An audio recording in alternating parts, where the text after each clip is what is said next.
이번 미러 협상 내용은 제재 먼저 해제해야 미국과 러시아가 흑해 상황과 에너지 기반 시설 공격 중단 조치와 관련해 합의했습니다. 러시아 대표단과 미국 대표단은 24일 사우디아라비아 리야드에서 12시간 이상 협의했습니다. 미국 대표단은 마이클 앤톰 국무부 정책기획국장, 키스 켈로그 우크라이나 특사 마이클 왈츠 국가안보보좌관, 앤드류 피크 국가안보회의 유럽 담당 선임국장 등으로 구성됐습니다. 러시아 대표단은 그리고리 카라신 연방평의회 외무위원회 위원장, 세르게이 베세다 연방보안국 국장 고문 등으로 구성됐습니다. 러시아 크렘린궁은 25일 합의 내용을 공개했습니다. 이란과 이항에서 흑해 상황과 관련한 합의사항이 담겼습니다. 이란에선 러시아 대통령과 미국 대통령의 합의에 따라 양국은 흑해에서의 항해안전 보장, 무력 사용 금지, 상업용 선박의 군사적 목적 사용 방지를 포함하는 흑해 구상의 이행을 보장하고 해당 선박에 대한 검사를 통해 적절한 통제 조치를 조직하기로 합의했다라고 짚었습니다. 이 항에선 미국은 러시아의 농산물 및 비료 수출이 세계 시장에 접근할 수 있도록 접근권을 복구하고 선박 보험 비용을 절감하며 이러한 거래를 위한 항구 및 결제 체계에 대한 접근성을 개선하는 데 도움을 줄 것이라고 했습니다. 다만 러시아는 이란과 이항 이행의 조건을 명시했습니다. 다음과 같습니다. 식품 및 비료의 국제 무역을 담당하는 러시아 국영농업은행 로세로즈뱅크와 기타 금융기관에 대한 제재 해제, 국제은행 간결제 시스템, 이른바 스위프트와 연결, 필요한 통신 계좌 개설, 무역 금융 거래에 대한 제한 해제, 식품 및 비료 생산 수출 기업에 대한 제재 해제, 식품 및 비료 화물을 취급하는 보험회사에 대한 제한 해제, 항만 서비스에 대한 제한 해제, 식품 및 비료 무역에 관여하는 러시아 국적 선박에 대한 제재 해제, 러시아에 대한 농업기계 공급 제한 해제, 식품 및 비료 생산과 관련된 기타 물품에 대한 공급 제한 해제. 즉 제재 해제가 이루어지지 않는 한 이란과 이항이 언제 발효될지 알 수 없습니다. 사망은 러시아와 미국은 2025년 3월 18일부터 30일 동안 러시아와 우크라이나의 에너지 시설에 대한 공격 금지에 관한 양국 대통령의 합의를 이행하기 위해 조처하기로 합의했다. 상호 합의에 따라 연장할 수 있고 당사국 중 한쪽이 합의를 준수하지 않을 경우 철회할 수 있다라고 명시했습니다.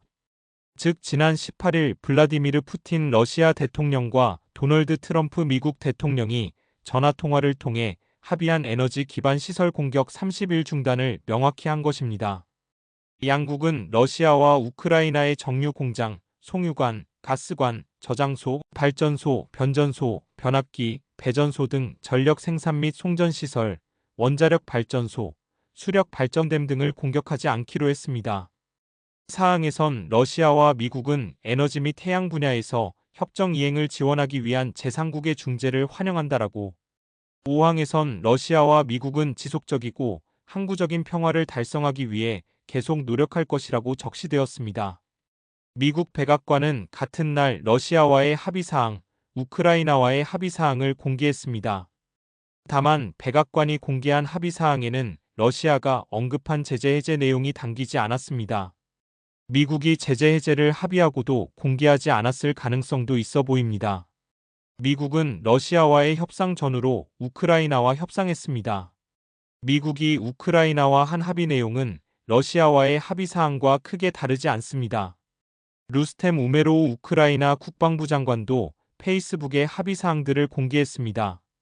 트럼프 대통령은 이번 협상과 관련해 우리는 두 전선, 즉 러시아와 우크라이나, 중동에서 많은 진전을 이뤘다라며 우리는 러시아, 우크라이나와 심도 있는 논의를 하고 있고 잘 진행되고 있다라고 평가했습니다. 한편 우크라이나가 실제로 에너지 기반 시설 공격을 중단할지는 두고 봐야 할 일입니다.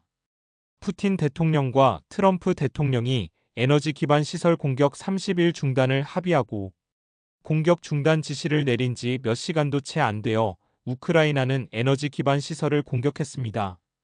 우크라이나는 19일 새벽 무인기 세대로 러시아 크라스노다르주 카카즈스카야에 있는 송유시설을 공격했습니다. 이 때문에 1700제곱미터 이상 규모의 화재가 발생했습니다. 우크라이나는 21일 오전 0시 20분경 러시아 쿠르스크주 고골레프카에 있는 수자가스 계량소를 고의로 폭파했습니다. 수자가스 계량소는 국경 지역에 위치하며 하루 4천만 제곱미터 이상의 가스를 유럽에 공급했던 곳입니다. 그리고 2024년 8월부터 현재까지 우크라이나가 점령하고 있습니다. 우크라이나는 23일 오후 9시부터 9시 50분까지 무인기 4대로 크림반도 타르안쿠트 고제에 있는 글레보프스코의 지하가스 저장소를 공격했습니다. 우크라이나는 24일 오전 2시경 무인기로 크라스노다르주 크로포트킨에 있는 석유 펌프장을 공격했습니다. 무인기는 7km 떨어진 곳에서 요격되었고 파편이 카프카즈스카야 기차역 인근에 떨어졌습니다. 우크라이나는 같은 날 오후 무인기로 크라스노다르주에 있는 국영전력회사 로세티의 쿠반지사 시설을 공격했습니다. 이에 500kV 고전압 송전선인 로스토프 원자력 발전소 티오레츠크 2호기를 폐쇄했지만 주민들에게 영향은 없었습니다. 그리고 무인기로 루간스크 인민공화국에 있는 스바토보가스 분배소도 공격했습니다. 또 우크라이나는 이날 저녁 다시 무인기로 크림반도 타르안쿠트 고제에 있는 글레보프스코의 지하가스 저장소를 공격했습니다.